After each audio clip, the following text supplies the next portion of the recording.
آپ دیکھ رہے ہیں یوٹیوب چینل انکشاف آداب عرض ہے اور یہ ہے پروگرام گیان جل اور میں ہوں professor Amjad Nazir Nazim. G T road, G T آ گئی، جی ٹی چلی گئی، یہ وہ الفاظ ہیں جو دفتری بابو سرے راہ کھڑے اکثر کہا کرتے تھے۔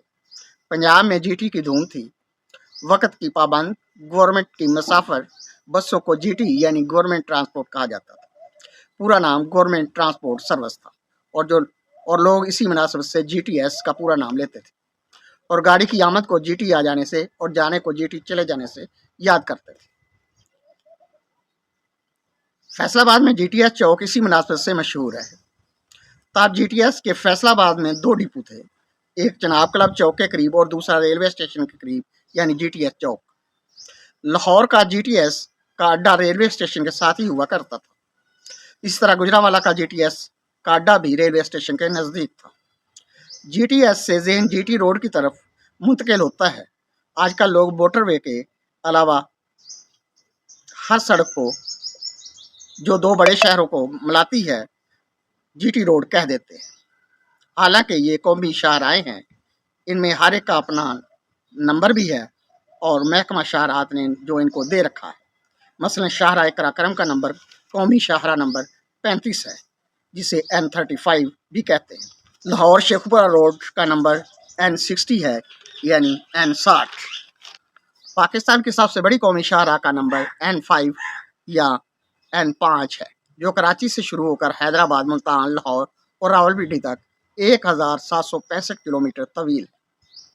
محکمہ قومی شاہراہ پاکستان کو انگلش میں نیشنل ہائی وے ڈپارٹمنٹ کہتے ہیں، اس لیے ہر قومی شاہراہ کے نمبر کے ساتھ این یعنی نیشنل کا لگایا جانا ضروری ہے، جبکہ موٹر وے کے نمبر کے ساتھ ایم لکھا جاتا ہے، جیسے کہ اسلام آباد سے پشاور تک موٹر وے کو M1 یا M1 کہتے ہیں۔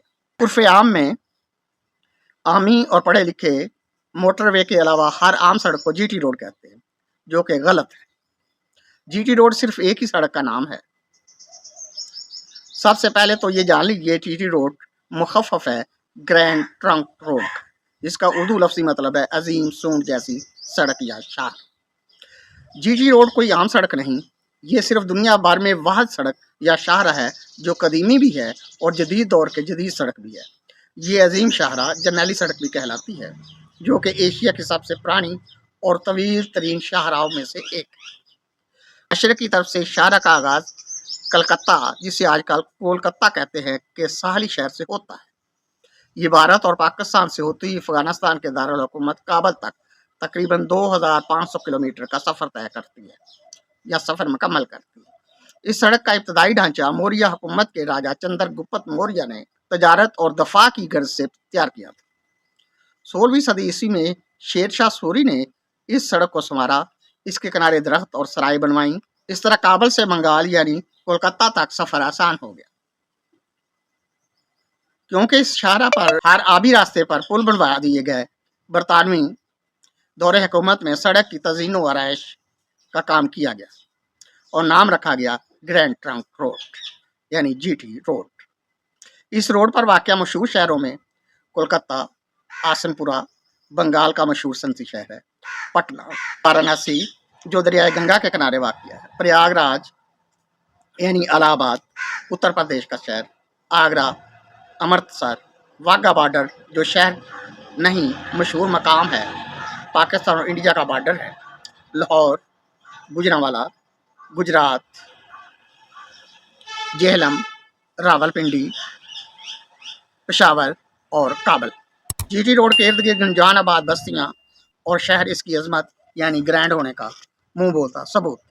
پاکستان کی سیاسی تاریخ کے بڑے جلسے اور جلوس اسی شاہراہ پر تاریخ رقم کر چکے ہیں۔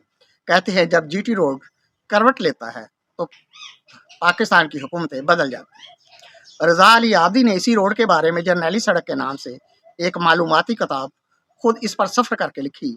آپ نے سڑک کو چٹاگانگ بنگلہ دیش تک بیان کیا ہے۔ یہ کتاب BBC اردو ریڈیو پر بطور ایک ڈاکومنٹری یعنی دستاویزی رپورٹ نشر بھی ہو چکی ہے۔ یاد رہے جی ٹی روڈ ایک ہی سڑک کا نام ہے اور وہ ہے جرنیلی سڑک، جس پر کئی جرنیلوں نے فوجوں کے ساتھ سفر کیا اور اس پر نکلنے والے جلوسوں اور جلسوں نے مارشل آئی جنرل